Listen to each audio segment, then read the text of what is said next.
Coming up in today's newscast, the IDF retaliates against rocket fire from the Gaza Strip. Israel is reeling after a string of child abuse cases. And we hope you're hungry because a new Israeli restaurant has just opened up in New York City.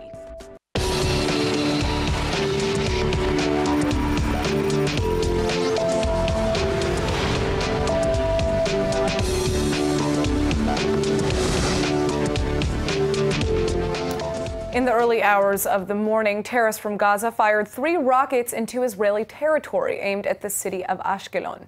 2 of the rockets exploded in open fields, with the third detonating before it even left the strip.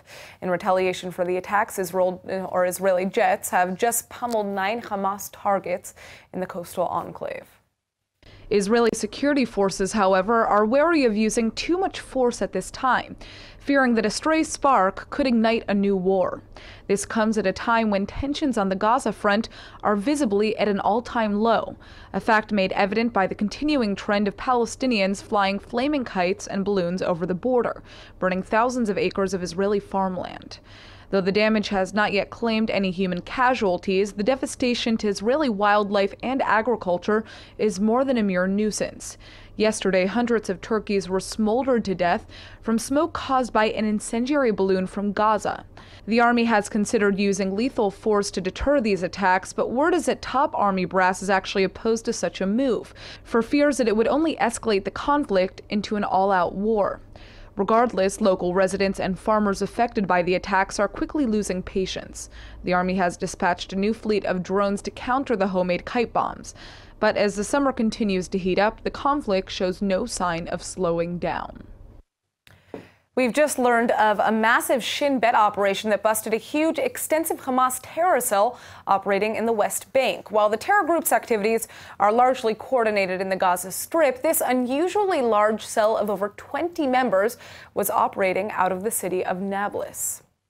Israeli security forces learned of the terror cell sometime earlier this year, along with its plans to bomb targets in both Jerusalem and Tel Aviv. This bust is a major nod to Shin Bet security forces, after the teams traced the activity to a single cell made up of over 20 Palestinian citizens of Nablus. They uncovered caches of guns and bombs. The Shin Bet has identified 2 of the cell's leaders, Mutasem Mohammed Salem and Faris Kamil Zebidi. Both suspects are in their 30s and stand accused of planning a series of bombings, stabbings, and suicide attacks throughout Israel and in Jewish settlements. By now, both suspects have been indicted, along with nearly 24 other suspects linked to the operation. Security forces have seized over 50 pounds of explosive materials linked to these suspects. Returning to the studio now with more on the developments along the Gaza border is Dr. Martin Sherman, founder and executive director of the Israel Institute for Strategic Studies. Thanks for joining us, Martin. All right, so who do you think is primarily responsible for the rocket attacks against Israel, and how should Israel be responding? There's Hamas, Palestinian Islamic Jihad, Fatah extremists, Salafists, random individuals. Well, I don't think it really makes much difference, but I think the problem with our approach to Gaza is much more conceptual rather than operational. I think what we've seen is the futility of the Israeli policy of trying to manage the conflict whilst waiting for the Palestinians to morph into something that they haven't been for the last 100 years and will not be, and show no signs of morphing into for the foreseeable future. I think that for any effective policy to emerge, Israel has to recognize the Palestinians as what they say they are themselves. In other words, an implacable enemy and not a prospective peace partner, and act accordingly. Because as long as Israel's policy is mortgaged to the hope of a 2-state solution, we will never be able to take effective action. Well, Israeli jets are returning fire, but obviously in a more limited manner. That means nothing. As to not start a war, because Israel clearly does not want to instigate a full-on war. But that's the anomaly of the whole situation. Hamas should be afraid of escalation, not Israel. The balance of power is so hugely in our favor. The Hamas should be afraid of escalation, not Israel. Well, going back now to the Hamas cell that was just uncovered in the West Bank, Do you think that this cell and others like it are more to threaten Israel or to really unseat the Palestinian Authority from power? Well, probably both. But that's the point. I mean, I think after a quarter of a century of death and destruction, after this imbecilic idea of a two-state solution was instituted, it's time to realize it's not going to work. And it's time to move to a different policy. Because we've seen it in Judea and Samaria, we've seen it ongoing in Gaza. How long are the Hamas going to fly balloons over? And what's the difference between a balloon carrying explosive or a shell carrying explosive? It's only a matter of time until they have drones with non-conventional loads, with the biological or chemical. And we just play. I believe we're just playing with citizens' lives. If a kite like that lands on a kindergarten or on a school or even on a house, what are you going to do? You say, well, we have a legal problem of defining it as a weapon or not? Really? All right. Well, Martin Sherman, thank you for joining us. Thank you. Media is rarely given access to terror sites in the Hamas-run Gaza Strip, but yesterday CNN published an incredible behind-the-scenes look at the Islamic Jihad terror group's operations, both above and below the ground. Reporter Ian Lee was even blindfolded and taken to military training sites and rocket launching points throughout Gaza, as well as the inside of a tunnel used for smuggling weapons and attacking Israel.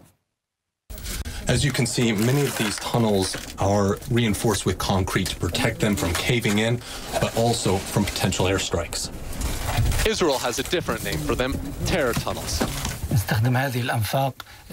We use them as a shield against heavy missiles fired by F-35 and F-16 aircraft, as well as helicopters, so that our fighters can move and play their role defending the Palestinian people. These chilling images are a rare glimpse into the Islamic Jihad's organization within Gaza. Though the terror group isn't nearly as large nor as dominant as Hamas, their operations have escalated in recent months. In the report, Lee is also taken to a site that his Islamic Jihad guide tells him was used to fire rockets. When confronted about why the terror group targets Israeli civilian areas, including a recent incident where a rocket landed in an Israeli kindergarten, the man responds that the group never plans to target children, but that mistakes are sometimes made. Contrary to these words, the reporter points out what most IDF officials have always said, that terrorists continue to fire rockets indiscriminately from the Strip. This CNN report comes at a difficult crossroads for Israel when tensions with Gaza are at an all-time high and with no end in sight. Yet another flotilla is now heading our way, intent on breaking Israel's nautical blockade around the Gaza Strip. But it seems this latest attempt has actually already hit a few snags in Paris. Parisian river police have already searched 2 vessels and refused them the right to dock. Here now with more is ILTV's Aaron Porras. So what happened in Paris? Well, after setting sail a few weeks ago from Copenhagen, the Gaza-bound Freedom Flotilla of 4 small ships planned to make port in a number of coastal cities along the route to Gaza and the Mediterranean. But as they made their way through the Seine River near Paris, they hit trouble. As you said, French police in boats halted 2 of the 4 ships, searched them thoroughly for explosives, weapons, and any other type of contraband, and then they still refused them docking privileges, all while pro-Palestinian supporters looked on from the riverbank. Just listen to what the honorary president of the France-Palestine Solidarity Association had to say from the situation. Le jour où elle arrive en France, les problèmes commencent et puis dès ce matin où les problèmes ont été soumis à une fouille drastique où ils ont appelé même les plongeurs pour voir s'il n'y avait pas des bombes qui étaient cachées dans ce bateau et maintenant ils ont été empêchés même d'amarrer, même pour un petit stop pour permettre à toutes les personnes qui sont présentes ici d'exprimer leur solidarité avec Gaza. Nous avons été surpris par le fait que malheureusement, et nous ne savions pas que les eaux territoriales israéliennes commencent maintenant dans la Seine à Paris. Ça, c'est inimaginable. Nous avions toujours dans nos têtes les images de la marine israélienne qui attaque les bateaux des différentes flottilles de la liberté. Maintenant, c'est la police fluviale parisienne qui s'occupe du fait et qui travaille à la place de l'armée israélienne. Et ça, c'est vraiment catastrophique, c'est honteux, c'est à gerber. Wow, now those are some strong words. Now, how many flotillas have there been that tried to breach the maritime border? And were they all treated this way, as Mr. Tahani just asserted? The short answer is that there have been many. There was an attempt from within Gaza just a few weeks ago that tried to break out of the blockade and was turned around. And there were a number of flotillas that were redirected to the port of Ashdod, like the women's boat to Gaza flotilla from 2 years ago. And then a great number of attempted breaches have been turned around by France, Greece, and other nearby authorities as per the law. As for allegations of mistreatment, most of these attempts were ended without any incident. Some even ended just 10 minutes after casting off from the shore. But, like an American ship actually that tried leaving from Greece a few years ago. But there have been a few that ended in injury and even death. And I assume you're talking about the Mavi Marmara here. Particularly, yeah. The 2010 Mavi Marmara's attempt, which started from Turkey and ended with an international fiasco we all know of, after a number of passengers were killed in clashes on board with Israeli commandos. Video from the incident shows that they were attacking the commandos with pipes, knives, a gun, and other weapons. This is in large part, of course, why Turkey-Israel relations have been so bad. And it wasn't until 6 years later that a reconciliation agreement between Turkey and Israel was even possible. And we all know how that ended. Well, the Mavi Marmara and the flotilla it was a part of actually did end in violence, but all accounts basically show that the passengers on board started actively resisting arrest as they came towards the maritime border and were also essentially attempting to smuggle in weapons, building materials, and other contraband. Sure, and that's not new and is the same reason many other boats have been stopped. These protesters claim the blockade is illegal, and yet here we have another instance of European countries enforcing it. And since the Mavi Marmara incident, other boats have also been found to be smuggling all sorts of materials. All right, well, I know there's a lot more to this story, but that's all the time that we have. It'll be interesting to see what happens next as this latest flotilla makes its way past France. Thanks for your report, Aaron. Thank you. All right, a string of child abuse cases in daycare centers and kindergartens across Israel have shaken the country. Today, the Knesset's Ministerial Committee was supposed to discuss a proposed law to tighten supervision in kindergartens, but now that meeting has been delayed, causing a major spat within the government. So how did this all begin? Last week, 23-year-old Ina Shivenko was indicted for the manslaughter of a 1.5-year-old baby at a private daycare center in Petah Tikva. Little Yasmin Vinta didn't want to take a nap, so Shivenko allegedly sat on the toddler, leading her to suffocate and die. Just days later, police also arrested Avia Dahan, a 63-year-old kindergarten teacher, and her 28-year-old assistant, Lihi Ben Daniel. They were caught pinching, slapping, insulting, shoving, and even scratching toddlers in their daycare in Givatayim. And then just yesterday, a 36-year-old kindergarten teacher from Ramat Gan was also remanded for the second time after evidence mounted that she had been abusing babies in her care and even placing them in solitary confinement as punishment. These cases have caused a wave of alarm across Israel, with parents complaining that there's a serious lack of supervision and background checks in daycare centers across the country. They're right. The latest law on the issue was passed back in 1965. And the scary reality is that only 23% of Israeli children between the ages of 0 to 3 are attending supervised daycare programs. That means that 70% of kids aren't being taken care of with supervision for most hours of the day, a shocking reality that activists are trying to change. Internal fighting seems to have put the issue on hold, though, with the Social Affairs Ministry and the Finance Ministry going head-to-head over a now 3-week delay to launch better kindergarten supervision. The Social Affairs Ministry is accusing the Treasury of slowing everything down to avoid funding the project, and the Finance Ministry is accusing the Social Affairs Ministry of failing to train its teachers properly to lower the risk of child abuse. But for Dorina Vinta, the mother of the suffocated 14-month-old Yasmin, time is running out. At a Knesset meeting last week, she told officials, "While I know my baby can't be brought back, I still want to protect other children and set up cameras for them." All right, now this is going to sound outlandish, but it's real. A Jewish American man who's known for having fathered dozens of children through sperm donations is attacking the Israeli government. Ali Nagel is accusing the health ministry of banning Israelis from using his seed. And to be honest, it's hard to understand why he's so concerned. After all, he's already fathered 33 children. His nickname is literally the Sperminator. And no, I'm not joking. Now, here's the thing. Apparently, 7 Israeli women are waiting to use Nagel's sperm.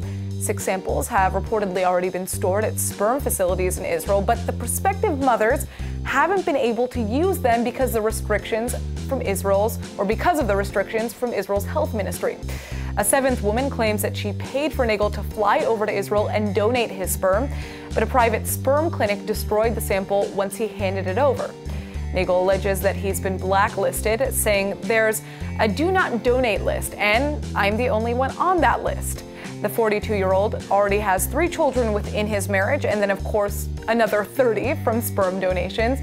So why is the Israeli government trying to stop Nagel? Well, according to Israel and Israeli law, sperm donation must be anonymous, which clearly it isn't in this case. Israeli law dictates that the donor and recipient can only be acquainted if the donor signs that he will co-parent the child.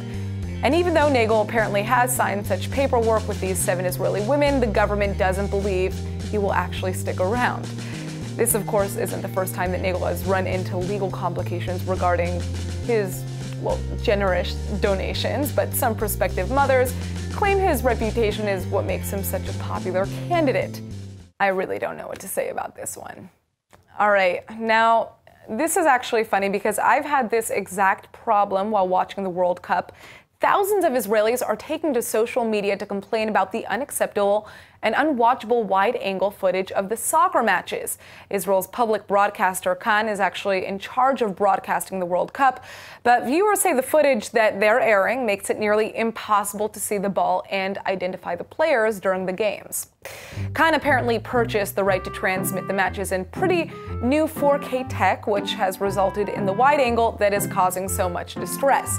Now that everybody has been complaining here in Israel, the public broadcaster has switched one of its channels to more traditional HD technology, which means the footage is of poor quality, but at least it's closer to the field. In the meantime, Kan has sent a formal letter of protest to HBS, which is the company in charge of filming and broadcasting the games internationally. The Israeli broadcaster is clearly flustered. After all, they've been under non-stop criticism from the media and viewers, with some claiming they've had to use a telescope to watch the games.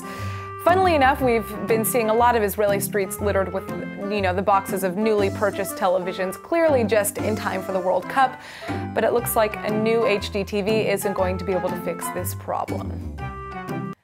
All right, pedaling 600 miles isn't the easiest of tasks, especially if you're an 81-year-old grandfather. But if anybody has what it takes, it's Paul Alexander, a Jewish Holocaust survivor who had to make that very journey to survive when he was just a toddler. At less than 2 years old, his parents loaded him onto a kinder transport train so that he could escape Nazi Germany. And now, 80 years later, he's embarking on a remarkable journey with a family he might never have had. In July of 1939, Alexander was just 1 year and 8 months old. Hitler's Nazi Party had taken over Germany, and his mother knew that her son's only chance of survival was to get out.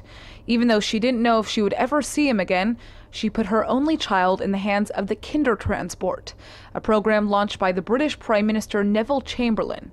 He agreed to allow unaccompanied Jewish children into his nation after Protestant, Jewish, and Quaker leaders pleaded for his help. Within a year and a half, about 10,000 children fled from Germany, Austria, Poland, and Czechoslovakia to the United Kingdom. Paul Alexander survived the war because of this, which is why he has now agreed to take part in the journey of a lifetime. Starting on Friday, he'll begin a 600-mile bike ride that retraces the route of the Kindertransport. To do this commemoration of my journey 80 years ago, I must do it. And I said, not only must I do it, I'm going to do it with my son and my grandson. And he won't just be traveling with his family. 39 other descendants of Jews who made it to the United Kingdom will also be taking part. They'll travel all the way from Berlin, Germany to Harwich, England. World Jewish Relief has helped put together the Journey, an organization that was actually developed out of the same aid group that carried out the Kindertransport. Paul Alexander and his family were some of the lucky ones. His father somehow managed to get released from the Buchenwald concentration camp and make his way to the UK just 13 days after Alexander had arrived. But it's the memory of Alexander's mother that's pushing him to take this journey. And I'm also taking this ride in memory of my mother, whose amazing courage and foresight enabled me to be saved from the Holocaust. His mother, too, survived the Holocaust, meeting Alexander on the same day Germany invaded Poland, September 1st of 1939. A miraculous family reunion that sadly didn't happen for most Jewish families during World War II. Alexander is calling this journey a symbolic victory ride, and I know I can't wait to see his face when he crosses that finish line next week in this one-of-a-kind triumph.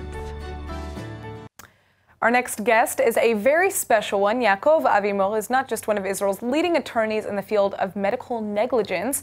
He's also a poet and publisher, and he's here with us today to discuss his newest publication of poetry entitled You Are an Anchor for Me. Thanks for joining us. So, Yaakov, what message do you want to convey in your book, and how did you come up with this, very personal title, You're an Anchor for Me? Well, I have a problem with the time. I'm trying to stop it. I do the extremes all my life. I ride a bike, and I do all kind of extreme sports and so forth. So mainly my feeling I know I cannot, is a Sisyphic effort, but I want to stop the time and to achieve, as I'm an extreme guy, to achieve whatever I can in the short time that is granted to us. So right. This is the... So tell us a little bit about yourself and what drove you to becoming a writer. Obviously, that's different from Well, what you I'm do. a mixture of cultures because I was, raised in Africa, in Western Africa. I learned to love the French culture and the African culture. My family is a well-rooted family in Israel, 8th generation, and I love the extreme. And all this, I think, with combination with my being a lawyer and litigator, brought about, I think, the poems and the struggle against the time and showing love and against routine. I think the routine is killing our soul, and this is the main item that is in my book. So those are clearly some of the themes that we're going to see in this specific publication, but what do you have in store for us in the future? What can we expect? Well, this is my second book, and the third one will be for children. I think that, the children are so innocent, and I feel that this is something that I can tell them something from another angle about the time and love, which was not regularly done for children. So this is my... Well, absolutely. I mean, just explaining the concept of time is so difficult for children. So I know that I would love to read this. Is there a copy in English or only in Hebrew? No, unfortunately, as yet, it's only in Hebrew. All right, so we'll wait for the translation. Sure. Thank you for joining us. Thank you. It looks like there's no need to travel to Israel for some authentic grub. Israeli chef Einat Admoni has just opened a new restaurant in New York City, and I hope you're hungry because she's serving the North African Jewish dream, fresh couscous. The new restaurant is called Kishkash, an open-concept modern kitchen in the heart of the Big Apple. Complete with Marrakesh pillows, scattered jars of pickled lemons, and multicolored tiles, it almost feels like clients are in Morocco themselves, which is exactly where the menu comes from. The options are simple. Visitors have a choice of 6 couscous variations: chicken, short rib lamb, spicy fish, vegetables, and of course mafroum, a meat-stuffed potato with tomato sauce that's a staple of the Moroccan Jewish kitchen. You may be used to getting your couscous packaged in the supermarket, but Chef Admoni promises her homemade grub will change your entire perspective about the meal. On a daily basis, she hand rolls the semolina, breaks it down with a bit of salt and olive oil, and then steams it twice with a kishkash, or a straining sieve. That's, of course, where the restaurant's name comes from. Starting to get hungry? Well, head to the West Village joint, where starters begin at around $9 and main courses range between $15 to $21. We have a feeling that this little taste of North African Jewish heaven will have you on the next flight to Israel. The Hebrew word of the day is brought to you by IDC Summer Ulpan, open to everyone. And now for our Hebrew word of the day. Who doesn't love to take a good picture? I know that whenever I travel, I have to remind myself to take one. And that's why today's word is matzlema, or camera. Nowadays, everybody seems to be carrying their own matzlema around, whether it comes in the form of an iPhone, a GoPro, or a good old-fashioned Polaroid camera. The real issue here is whether or not they're using their matzlemot, or cameras, for the right reasons. Sometimes I see people filming or taking pictures of things that I find to be a bit inappropriate, like when you see a car crash, put your matzlema away and instead go and see if you can help. Also, let's all calm down with the selfies. Our matzlemot can only take so much. So here's some advice. Use your matzlema to capture memories that you never want to forget. Because remember, most of the photos you're taking could last a lifetime. All right, let's go ahead and take a look at the weather forecast. Tonight should be warm and mostly clear with a low of 72. or 22 degrees Celsius. Tomorrow you can expect clear and sunny skies with a slight rise in temperatures to a high of 88 or 31 degrees Celsius. All right, that's it for today's news. Today's exchange rate is 3.63 shekels to the American dollar. Remember to sign up for our daily newsletter at ILTV.tv. And don't forget to follow us on Facebook at Israel English News and on Twitter at ILTV News. I'm Natasha Kirchuk, and thanks for watching.